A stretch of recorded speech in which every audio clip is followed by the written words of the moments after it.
This podcast is brought to you by Audible. Get a free audiobook download and 30-day free trial at audibletrial.com/Bogosity. There's over 180,000 titles to choose from for your iPhone, Android, Kindle, or MP3 player. That's audibletrial.com/Bogosity.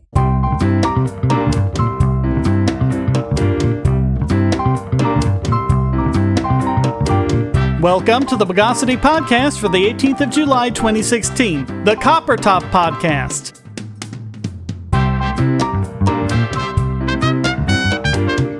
This is your host, Shane Killian, and joining me again is Chris Hangartner. Welcome back, Chris. Hey, Shane, it's nice to be back. And I think the first thing we should mention is the attack in France. There was a Bastille Day celebration in Nice, and a truck turned in and just started plowing through the crowd until the police shot and killed the driver.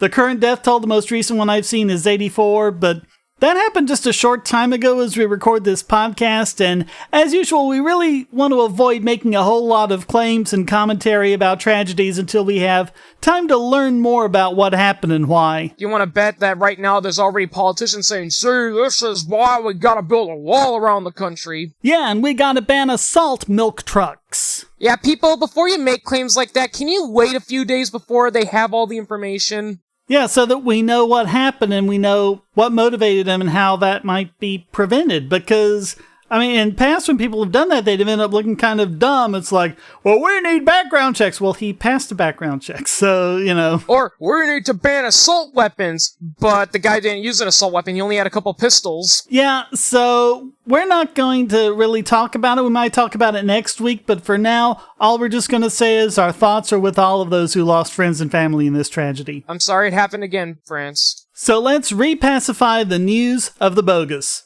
And one of the big entities of U.S. foreign policy is its commitment to intervention in the Persian Gulf, and a Reuters commentary by Josh Cohen does an excellent job of explaining why it's outdated and stupid. He writes, quote, "From their autocratic governments and treatment of women to their contributions to the spread of Islamic extremism, Washington chooses to align itself with regimes that arguably do not reflect American values or interests." AKA Saudi Arabia. Yeah, Saudi Arabia is actually one of the worst. Oh, yeah, Saudi Arabia. You know, a lot of people like to say, well, in Iraq and Iran, you know, they do all this stuff with women. It's like, yeah, but they got nothing on Saudi Arabia. Oh, yeah. I mean, here's the thing. At least in Iran, it's more of a social thing of that women, you know, have to hide in the veils. In Saudi Arabia, it's actually enforced law. Oh, a woman's caught driving a car. She's killed in Saudi Arabia. Yeah, I remember reading that. There was actually a woman who was making a movie. It was about a little girl who wanted to buy a bicycle.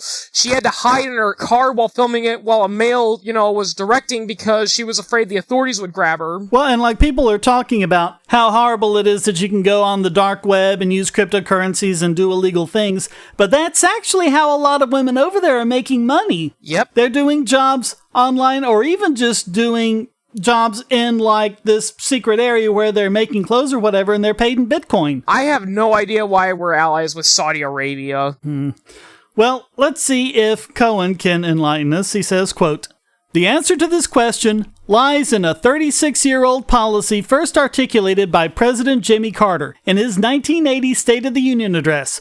Carter pledged to protect the free flow of oil from the Persian Gulf, stating that the Soviet invasion of Afghanistan brought Soviet forces close to the Straits of Hormuz, I don't know how that's pronounced, a waterway through which most of the world's oil must flow. That poses a grave threat to the free movement of Middle East oil. It's all about the oil." And it's pretty funny because, you know, the U.S. always has that mentality where it's like, but if we don't stand up to the Soviet Union, who will? Because don't get me wrong, the Soviet invasion of Afghanistan was stupid on the Soviet part, but I'm pretty sure a lot of those, you know, Middle Eastern nations would not be too happy with Soviet troops marching on their ground. So he says, quote, "Since the so-called Carter Doctrine was enunciated, every American president has treated the Gulf as a vital interest for Washington. Even Obama, despite his desire to extricate the United States from wars in Iraq and Afghanistan, has paid homage to the need for the American military to protect Gulf oil flows to ensure the free flow of energy from the region to the world. However, the world has changed in the decade since Carter first committed the United States to protect the Persian Gulf, and the next U.S. president should repudiate the Carter Doctrine and draw down the American military presence in the Gulf. American taxpayers pay a fortune to keep approximately 30,000 American troops and numerous ships and aircraft based in the Gulf. Estimates of the cost of the American military presence there run anywhere from $50 billion to $90 billion per year, and one analyst estimates the United States spent $6.8 trillion between 1980 and 2007 to keep oil flowing from the Gulf. And he goes on to point out that our national debt is now over $19 trillion, which is well over 100% of GDP, while we're also facing all of these massive, unsustainable entitlements. That's the biggest problem with the U.S. military policy. The U.S. has a really nasty habit of overstaying its welcome. Good example being Iraq and Afghanistan. It's good we ousted Saddam Hussein, but the fact that we stayed in there and tried to rebuild it in our image kind of pissed off a lot of people. Yeah, and it also goes to the idea that government just isn't really good at changing with the times. You set a policy and it stays in place for decades and the rest of the world's moved on. Yep, Milton Friedman once said, nothing is more permanent than a temporary government policy. Quote, thanks to the fracking boom, American drillers can now extract oil from shale rock, making massive new supplies of domestic oil accessible. 2 years ago, the United States overtook Saudi Arabia as the world's biggest oil producer, and as a result, in 2015, the United States imported only 24% of the oil it used, the lowest since 1970. Imports from the Persian Gulf have dropped precipitously and are projected to fall a further 80% by 2025, disappearing entirely in subsequent years. Meanwhile, the share of oil imported from Canada has soared, more than doubling in the last 20 years. It's pretty funny. A lot of people love to say, oh, we're getting all our oil from those evil sheiks, in the Middle East. Most of our oil comes from Canada or South America, Yeah, although I don't know how much we're going to be able to get from Venezuela after what's been happening there. That's not good. Yeah. They've got a big supply of coal, oil, and, forests that are lush with tropical fruits that they could import. And they're bankrupt because the government tries to micromanage everything. And he also points out that our oil consumption was lower in 2014 than it was in 1997, despite the fact that our economy is 50% larger, and analysts estimate the U.S. will achieve oil self-sufficiency by 2030. People like to talk about oil like it's a big commodity. Like, people like to say, if we run out of oil, civilization is doomed. It's like, well, yeah, maybe now, but in the future, Yeah, and I keep saying this, we really need more nuclear power.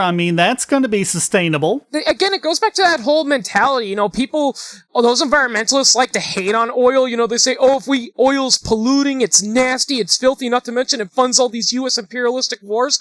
Well, then support nuclear energy and fracking, because it's been proven that it reduces that stuff. Yeah, because one thing fracking does is make it so that we can use more natural gas than oil, and that's good because natural gas is CH4, and what you do is you look at, when you burn it, how many of those turn into CO2 molecules versus how many turn into water molecules. And for natural gas, you end up creating 2 water molecules for every CO2 molecule, which means you're going to have much reduced carbon output than by burning oil. Oh, but Shane, they're injecting chemicals into Mother Earth. Yeah, people, water, oxygen, carbon, and all that, those are all technically chemicals. There's chemicals in our own body. Our body is chemicals. Yeah. I think it was Saturday morning breakfast cereal. This woman picks up a bottle of something in it and it says, contains no chemicals. Wow, that's amazing. It behaves just like a liquid, yet it contains no baryonic matter whatsoever. Yeah. Say, if you're tired of the promos in this podcast, well, the patrons got it early and with no ads or promos. Just go to patreon.bogosity.tv and donate at any level. Hey everybody, this is Dave of the Superplex Bros, and you're listening to the Bogosity Podcast. When you're done, why don't you head over to superplexbros.com. We have all kinds of editorials and reviews on video games and pro wrestling. We're also currently hosting a major project called the Superplex Pokemon League, and we're about to go into our 3rd season. We just had our actual draft, and we're going over all of the teams and their draft picks. So why don't you head on over there, check things out, and if you like, you can even check out the Superplex Brothers podcast, where Matt and I basically bullshit about video games, pro wrestling, or whatever the hell we want. Anyway, until next time, take care.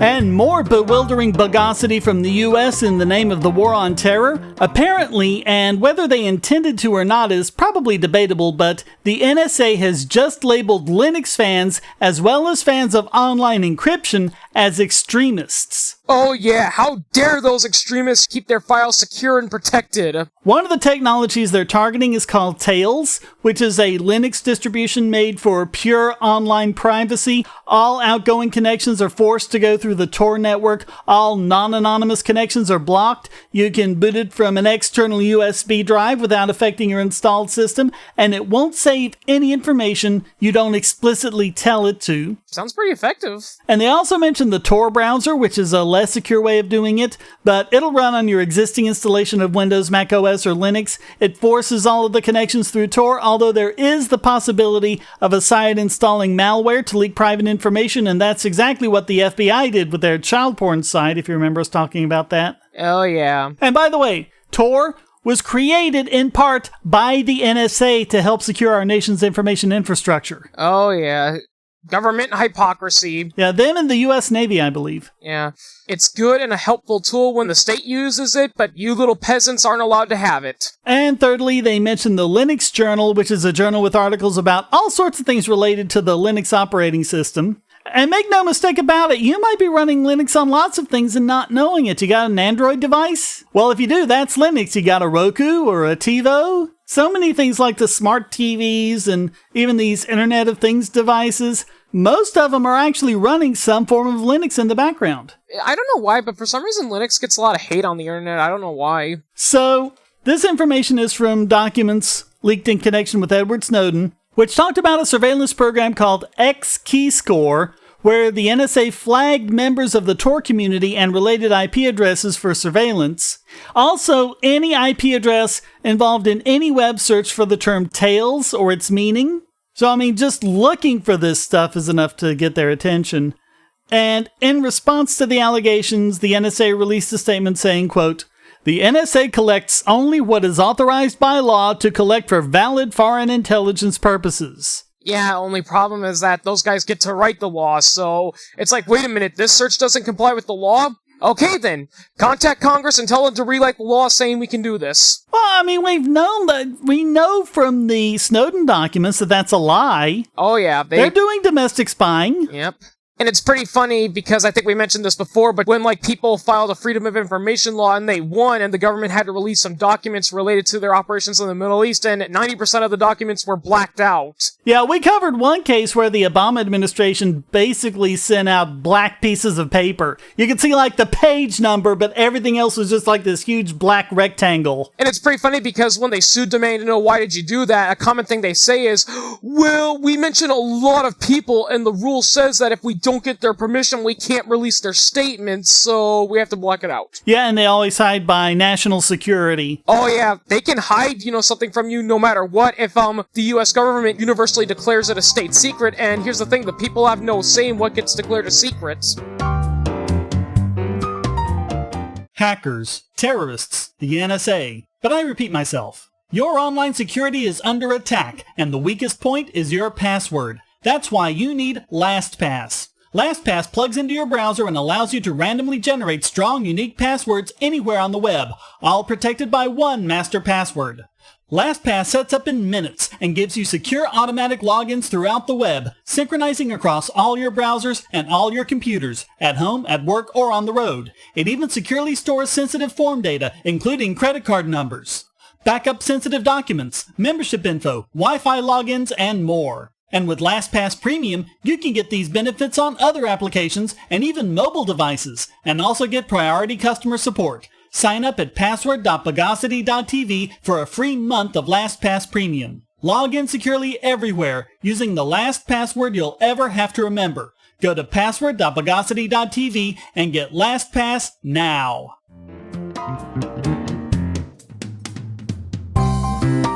There may be a debate on where the line is drawn with regards to your privacy rights, but I think most people would agree that it stops somewhere short of your genitalia, and I think everyone would agree that it stops short of the insides of your genitalia. Everyone, that is, except for South Dakota cops. There was a man, Dirk Landon Sparks, his lawyer, Jeremy Lund, argued last May in Hughes County that the judge who signed a search warrant for a blood or urine sample didn't authorize Sparks to be strapped into a hospital bed and have a catheter forcibly inserted into his penis. Holy shit! Talk about unwanted searches and seizures! Yeah. And so he's saying that his Fourth Amendment rights were violated, and he's asking a judge to toss the results. And you also have Tim Whalen, a Link Andy's lawyer, saying a couple of his clients had the forced urine samples done, and he says they're conducted on a regular basis by healthcare workers at hospitals in Wagner and Platt. And Whalen said, quote, "They don't anesthetize them. There's a lot of screaming and hollering." Stuff like this, because I heard there was a similar case like this where, cops forced a kid who had sent a sexual picture to his girlfriend to take off his pants so they could look at his genitals and compare them. Something tells me that a lot of these police chiefs that are involved in this, I think that deep down inside, they've got some personal demons. And maybe that would explain Attorney General Marty Jackley, who said that several cases support the legality of forced catheterization when there's a signed court order. I don't want to sound too inappropriate here, but someone needs to go to that guy's internet and take a look at his cookies and see what he's been looking at online in his spare time. Yeah. And I mean, we're not just talking about a forced drug test, which is all these warrants were for. We're not even talking about a cavity search. We're talking about a forced medical procedure. Yeah, and like I said, they didn't use anesthetics, and he was in a great deal of pain. Yeah. And it makes you wonder, if they can do that, then is there any limit to what they can do to you? Yeah, it's only a matter of time where 10 years from now, if you're, on the no-fly list, they're going to insert a probe into your skull.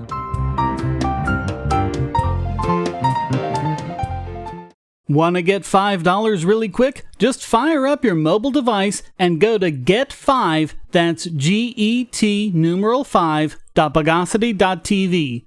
By using this link to sign in to the Amazon app for the first time, or if it's been more than 12 months, you'll get $5 off your order of $10 or more. So what are you waiting for? Go to get5.bogosity.tv. Now you can make Amazon purchases with Bitcoin by going to purse.bogosity.tv. Save an average of 20% just by buying from Purse, or get even greater discounts by linking your Amazon wish list. Go to purse.bogosity.tv. Bogosity.tv is a participant in the Amazon Services LLC Associates program. Just clear your cookies and go to amazon.bogosity.tv. Or check the right-hand side of the podcast page for Amazon's best deals. So next time you buy online, go to amazon.bogosity.tv. And now it's time to de-ingratiate this week's biggest Bogon emitter. And yet again, it goes to President Barack Obama for a really stupid comment he made at the Dallas Memorial Service for those fallen police officers. And since I don't want the Obamatons to keep crying that I'm taking him out of context, I'm going to play the audio directly.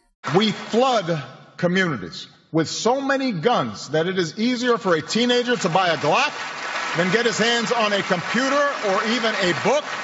And yes, they're applauding this. Yeah, background checks aside, books tend to be about $15-20, or if you got a Kindle, they're about $3 you can download off of Amazon. Oh, there's plenty of free ones you can get. Oh yeah, Glocks, the lowest I've seen them go for is $300. I'm not really a gun guy, but I did an internet search, which probably means I'm also on some list somewhere, but the cheapest Glock I found online was just under $400. Yeah. And I did see some Berettas for $250. The only ones I saw cheaper than that were airsoft guns, so I don't think they really count. Yeah. Not to mention the $200 guns, usually they're used in a pretty worn out condition, and they're probably not very reliable, for offensive reasons. Yeah, and I'm sure you can get them on the black market, but don't you generally pay more for things on the black market? It depends, really. That's that one thing that these politicians will just never get a hold of, and I don't understand why. People, there is a thing called the black market. If you ban guns, from being able to purchase in a store, criminals are gonna buy them from sources. Yeah, but he's saying it's easier to get a Glock than a book. You were talking about the prices of books. They have these places where you can go and read books and use computers for free. They're called libraries. Oh, I think I've heard of that. Yeah, library. Sounds familiar. It really sounds familiar. I think I remember that. And as for computers, you can get a Nextbook or a Chromebook for under $150. And when you start realizing that smartphones and tablets are computers, you can get them for $50 or less. Yeah. Not to mention, there are charity organizations out there that hand out electronic equipment to poor people for free. So, oh, yeah. Yeah. Absolutely. Yeah, I don't see the NRA holding a rally where they give a free gun out, you know. Contrary to what people like to portray them, the NRA is not like how they're portrayed in TV shows like Family Guy, where, like, if you join, you get a free gun. It's not like that, people. Guns for tots. Yeah. Well, Sean Davis of The Federalist gives a lot of information and statistics on this issue. He points out that it's against federal law for anyone under the age of 18 to legally purchase or possess a handgun or handgun ammunition. It's also against federal law for anyone to sell or deliver a handgun to anyone the seller reasonably believes to be under the age of 18. Oh yeah, and in the state I'm in, you can't even hold a handgun, like, you know, to look at it unless you're 21. Like, if you're purchasing a gun, you have the option to say, hey, can I see this gun and take a look at it? They card you. And he mentions a 2015 study from Pew Research. 87% of U.S. teenagers have access to either a desktop or a laptop computer. 81% had access to a gaming console, and those are computers too. Oh, yeah. And 73% had access to a smartphone. For black teens, that was actually higher at 85%. A lot of people like to say, oh, how come there's still poor people in America? It's pathetic that, you know, we're a rich country and we have all these poor people. Look, I knew poor kids in high school. The kids that lived in the trailer park, they still had access to cable TV, they had a smartphone, and they had a game system. And they had a refrigerator, and... Yeah, people in America, even the poorest person lives like a king 100 years ago. Yeah, and the poorest Americans are about like the middle class in Europe. Oh, yeah. Especially when you look at things like square feet of living space. Some people always argue we gotta help the bottom 5%. The problem is that the bottom 5%, you know, has a mismatch of people, you know, who are legitimately homeless and don't have a place to go, or people who, you know, are living well, just not in the best condition. And not to mention, people are moving out of that 5% all the time. Yep. So, Pew said, quote, teens age 13 to 17 are also going online frequently. Aided by the convenience and constant access provided by mobile phones, 92% of teens report going online daily, with 24% using the internet almost constantly, 56% going online several times a day, and 12% reporting once a day use. Just 6% of teens report going online weekly, and 2% less often. So in order for Obama's statement to be true, more than 92% of American teenagers would have to illegally possess handguns. This is why I can't take pro-gun control people seriously, is because, I'm sorry, but you guys live in a la-la land where emotions and the feels dictate the life instead of facts and information. Yeah, and he also points out, this is Davis again, that 1/3 of U.S. households have guns. So 1/3 versus 92%. So that would be like, let's say in theory, like if the United States, you know, had a population of 300 million, that means only slightly more than 100 million people own a gun. And it also puts light to the, oh, well, if you have a gun in the house, there'll be accidents, and every time there's an argument, people are shooting guns, and yet 1/3 of American households have guns. There are more guns than there are individual Americans, yep. and yet, firearm homicides and violent crimes committed with a firearm still have to be measured per 100,000. Yep. John Stossel had a really good argument. Now, granted, he was referring to GMO foods, but I think it applies to firearms because there were these people saying GMO foods are causing death and sickness and farmer to commit suicides. And John Stossel had the best argument ever, and it was just one simple question. Where's the bodies? Yeah. I think the CDC said that the maximum number of accidental shootings, you know, like where a kid picks up a gun and accidentally pulls the trigger and someone dies, it's only 50 a year. So Davis says, quote, the president's claim that teenagers can go out and grab Glocks more easily than they can find books or computers isn't just false. It's a pathetic attempt by an ineffective lame duck president to hijack a service of mourning for his own unpopular political agenda. that's just another thing that really, really disgusts me about a lot of those pro-gun control rights. You know, it's like every time there's a massive shootout and all these people die, a lot of people like to think that I hate cops because of what's been going on, but from what I heard, these Dallas cops that were killed were nice guys. But the thing is, some people were killed, their families, their friends, and even people that just, feel legitimately bad are trying to mourn, they're trying to grieve, they're trying to remember, these cops for whatever they were, whatever their personality was and what they could have done. And here comes a president saying, oh, you see, this is why we need to follow my lead because, without this would be here. And it's like, no. I don't want to hear that. If I have a loved one who was just shot to death, I just want to take my time to mourn and grieve. I don't want to hear your rhetoric. And I'm not really going to get into the details, but he did more than that. He even brought up the same old lies about Trayvon Martin that we debunked a long time ago. They're still talking about that? Yeah. And what does it say when President Bush's words were far more consoling and compassionate and not at all politicizing? Okay, yeah, he was caught dancing a bit while the music was playing, and that was kind of creepy and weird. But at least he wasn't co-opting a memorial service to push his freedom-hating political agenda. Bush might have been low class, but Obama is no class. Yeah. But Davis goes on to mention that this isn't the only time Obama has done this. Last year, the president said that it is easier to buy a handgun than it is to buy a vegetable. Oh my god! So you're telling me that if I go to Walmart so I can buy a pack of baby carrots that I like, I gotta pay $1,000 and I gotta wait 2 weeks before I can receive them? And you gotta pass a background check and all that. So all of that once again makes President Obama this week's biggest Bogon emitter.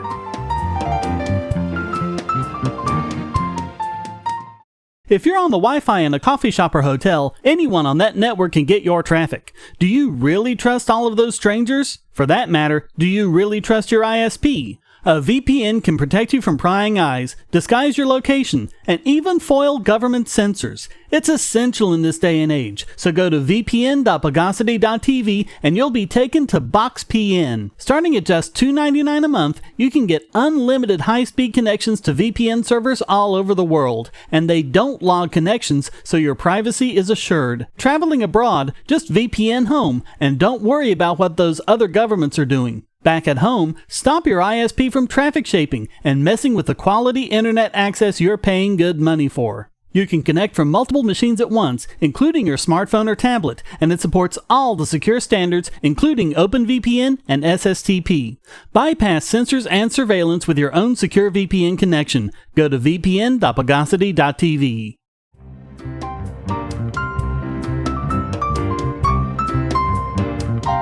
And now let's hyper-oversee this week's Idiot Extraordinaire.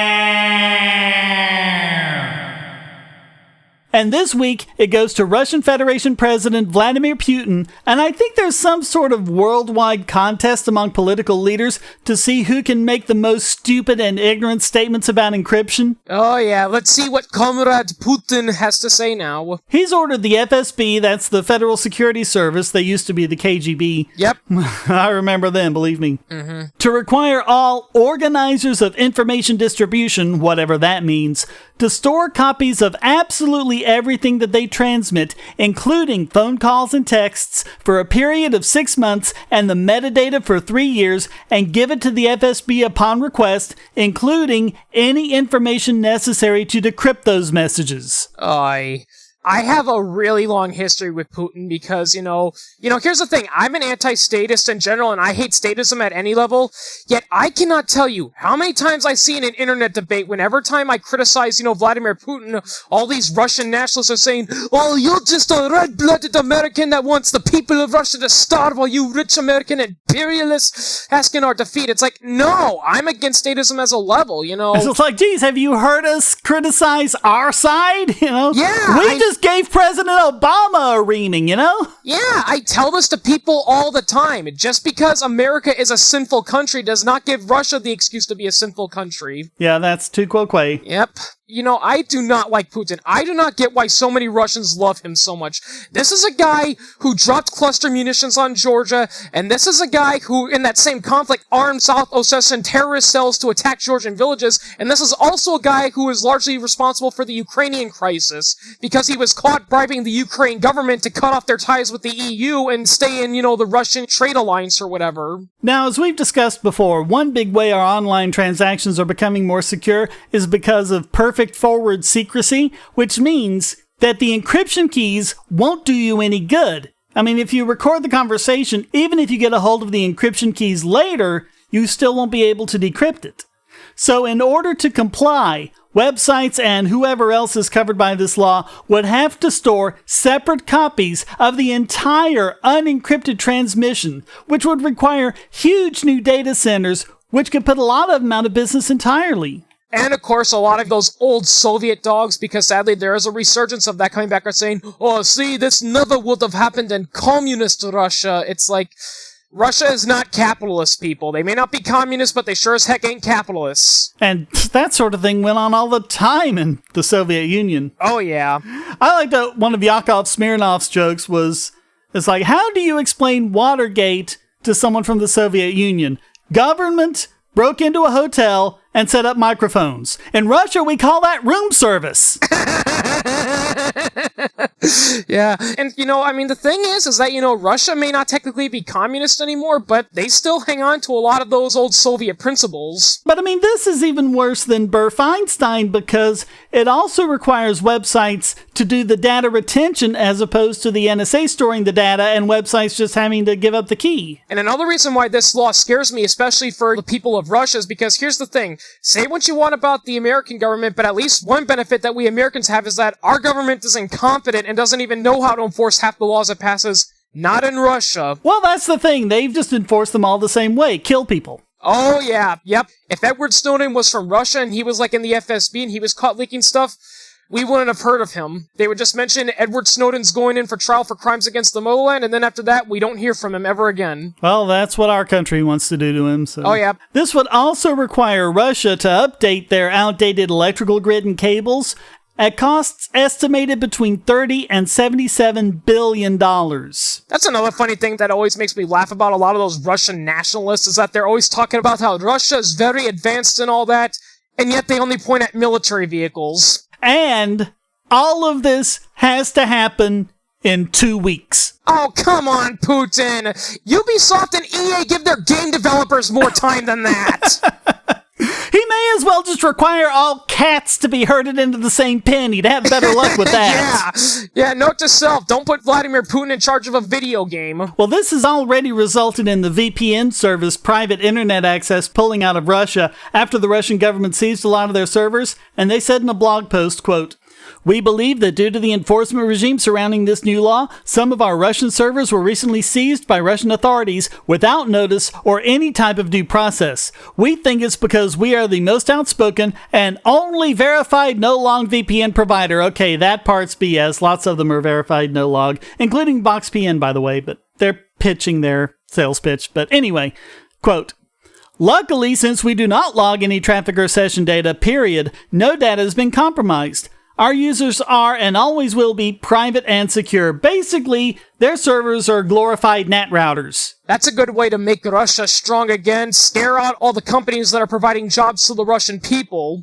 Quote, "Upon learning of the above, we immediately discontinued our Russian gateways and will no longer be doing business in the region. For preventative reasons, we are rotating all of our certificates. Furthermore, we're updating our client applications with improved security measures to mitigate circumstances like this in the future, on top of what is already in place. In addition, our manual configurations now support the strongest new encryption algorithms, including AES 256, SHA 256, and RSA 4096. All private internet access users must update their desktop clients and our Android app. Manual OpenVPN configuration users must also download the new config files from the client download page. We have decided not to host exit nodes with the Russian territory. We're going to be further evaluating other countries and their policies. In any event, we are aware that there may be times that notice and due process are foregone. However, we do not log and are default secure against seizure. Thank you for your continued support and helping us fight the good fight." Yeah, I'll say this, Putin. Even China is more open than that. China will let you do whatever you want, so as long as you don't criticize the Chinese Maoist party. Yeah, pretty much. But here you're going to have data centers pulling out all over the place because they don't want to have to put up with that. Oh yeah, again, Putin. You're always bragging about how you want to make Russia strong again. Well, you can say goodbye, to all those potential Russian technology jobs now. So all of that makes Vladimir Putin this week's Idiot Extraordinaire. Well, that wraps up this Volcano Worshippers Hour edition of the Bogosity podcast. Come join the discussion at forum.bogosity.tv and feel free to join in by sending a question, statement, news article, or rant in text or audio to podcast@bogosity.tv. This podcast depends on you to keep going, so please donate using the links on the website or the QR codes in the thumbnail, or become a patron at patreon.bogosity.tv and get the podcast and YouTube videos early and without ads or promos. Thank you for listening, and thanks to Chris Hangartner for joining me. Well, it's good to be back after a while. Until next time, here's a quote from Sun Tzu. There is no instance of a nation benefiting from prolonged warfare. The Bogosity podcast is licensed under Creative Commons Attribution Non-Commercial No Derivatives 4.0 International License.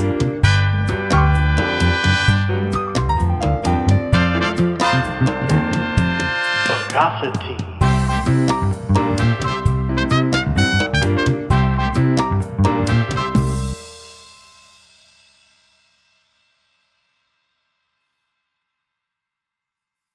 Want answers to creationist claims against evolution? Would you like to know more about evolution yourself, or even engage creationists more directly, with actual peer-reviewed sources to back you up? My book, How Evolution is Scientific, is designed to show the basics of evolutionary theory and how it is so well supported using the scientific method.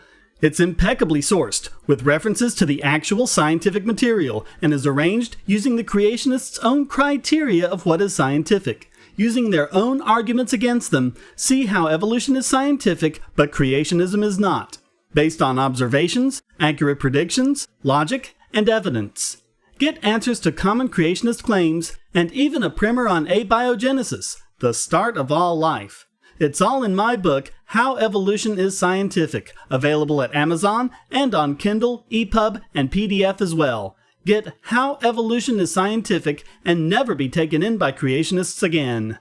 I mean, yeah, you got Sputnik, but contrary to popular belief, the Russians weren't ahead of it. The U.S. had several satellites in there. The only thing Russia did was that they launched theirs first. Really, before it was ready. Yeah, Russia's bragging about Sputnik, and they're like, see, we launched Sputnik. That just proves how technologically advanced we are. Oh, that's cool. What does Sputnik do?